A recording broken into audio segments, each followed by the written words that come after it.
नमस्कार विद्यार्थी मित्रांनो, आज आपण या व्हिडिओमध्ये खूप विद्यार्थ्यांचे प्रश्न येत होते की अपार I D ABC I D कशा पद्धतीने क्रिएट करायचं आहे, त्यासाठी व्हिडिओ बनवा. त्यासाठीच आपण ही व्हिडिओ क्रिएट करत आहे.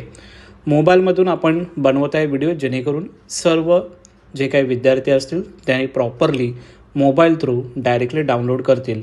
डिजिलॉकर हे तुम्ही ॲप स्टोअरमधून डाउनलोड करायचं आहे, जो की तुम्हाला समोर दिसत आहे डिजिलॉकर. ओके, डिजिलॉकर तुम्ही डाउनलोड केल्याच्यानंतर तुम्हाला सिम्पली त्याच्यावरती क्लिक करायचं आहे. त्यावरती क्लिक केल्याच्यानंतर नॉर्मली अशा पद्धतीची विंडो तुम्हाला ओपन होईल. त्या अगोदर मी तुम्हाला सांगतो की नॉर्मली जे नवीन स्टुडंट असतील, ज्यांनी आत्तापर्यंत लॉग इन केलं नसेल, त्या विद्यार्थ्यांना असा इंटरफेस येईल. ज्या विद्यार्थ्यांनी लॉग इन केलं असेल, त्यांच्याकडे ऑलरेडी आय डी पासवर्ड्स वगैरे असतील किंवा लॉग इन वगैरे केलं असेल, त्या विद्यार्थ्यांसाठी कसं असेल दोन्ही ठिकाणी आपण सांगणार आहोत. समजा काही विद्यार्थी नवीन आहेत, त्यांनी कशा पद्धतीने करायचं आहे. सो तुम्ही हा ॲप डाउनलोड केल्याच्यानंतर तुम्हाला त्या ॲपवरती क्लिक करायचं आहे. त्यानंतर तुम्हाला अशा पद्धतीचा इंटरफेस हा तुम्हाला दिसेल. गेट स्टार्टेड यावरती क्लिक करायचं आहे. त्यानंतर लॉग इन क्रिएट अकाउंट यावरती तुम्हाला सिलेक्ट करायचं आहे. त्यानंतर जे काही प्रोसेस आहे ते नॉर्मल तुम्हाला तुमचा जो मोबाईल नंबर असेल तो तुम्हाला यामध्ये मेन्शन करायचा आहे. आधार कार्डचा लिंक असेल नंबर तर चांगली गोष्ट आहे, त्यामधून तुम्हाला मेन्शन करायचं आहे. आणि ज्या विद्यार्थ्यांचं ऑलरेडी यामध्ये अकाउंट आहे त्या विद्यार्थ्यांचं, जसं माझं आय डी दिसत आहे तशा पद्धतीने तुमचा आय डी तुम्हाला दिसून येईल. ओके, सो याच्यामध्ये मी क्लिक करत आहे. कशा पद्धतीने करायचं आहे ते तुम्हाला यामध्ये सांगत आहे.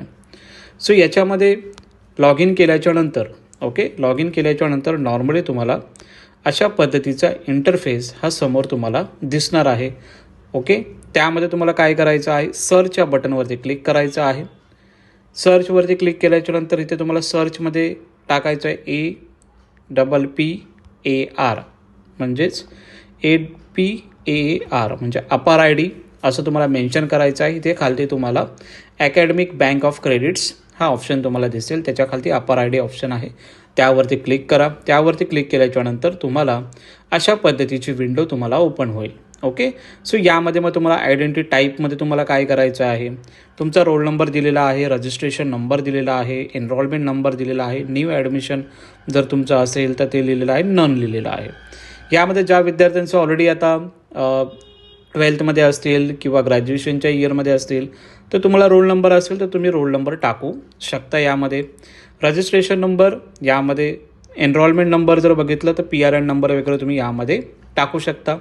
जे विद्यार्थी आता सध्या एज्युकेशन करत नसतील तर नन या बटनवरती क्लिक करा. ओके, आणि जे विद्यार्थी एज्युकेशन करत आहेत तर त्यांचा रोल नंबर यामध्ये सिलेक्ट करायचा आहे.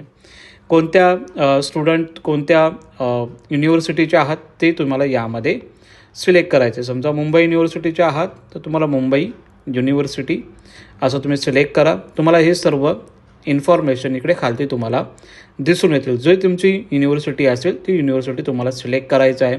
समजा एक एक्झाम्पलसाठी समजा ही माझी युनिव्हर्सिटी आहे तर मी यामध्ये सिलेक्ट केलेला आहे. त्यानंतर आयडेंटिटी व्हॅल्यूमध्ये जो रोल नंबर टाकला आहे तोच तुम्ही खालती टाकू शकता.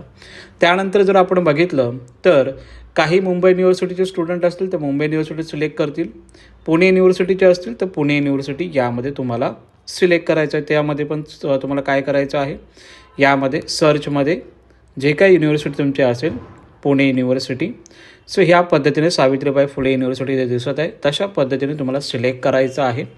त्यानंतर मग ॲडमिशन इयरमध्ये ज्या वर्षी तुम्ही ॲडमिशन घेतलेलं आहात, 12वीला कोणत्या वर्षी घेतलेला आहात किंवा ग्रॅज्युएशनला कोणत्या वर्षी तुम्ही ॲडमिशन समजा घेतलं असेल, म्हणजे ज्या इयरला तुम्ही आहात त्या इयरला कोणत्या इयरला घेतलं ते तुम्हाला यामध्ये सिलेक्ट करायचं आहे. आणि गेट डॉक्युमेंट यावरती सिलेक्ट करा. ओके, ते झाल्याच्यानंतर तुम्हाला कशा पद्धतीने तो आय डी दिसतो ह्या इश्यूमध्ये तुम्हाला क्लिक करायचं आहे. समोर तुम्हाला दिसत आहे अपार आय डी, यावरती क्लिक करा आणि अशा पद्धतीने अपार आय डी जो नंबर आहे तो तुम्हाला यामध्ये दिसून येईल. ओके, हा तुम्ही प्रिंटआउट तुमच्याकडे काढून ठेवा, जेणेकरून तुम्हाला एक्झामिनेशनला किंवा जेव्हा रजिस्ट्रेशन आपलं चालू होईल लॉ CETचं त्यावेळी तुम्हाला ते हेल्पफुल होऊन जाईल. आय होप तुम्हाला समजलं असेल. स्टेप बाय स्टेप संपूर्ण माहिती तुम्हाला यामध्ये सांगितलेली आहे. काही डाऊट असतील तर कमेंट सेक्शनमध्ये विचारा. Thank you so much.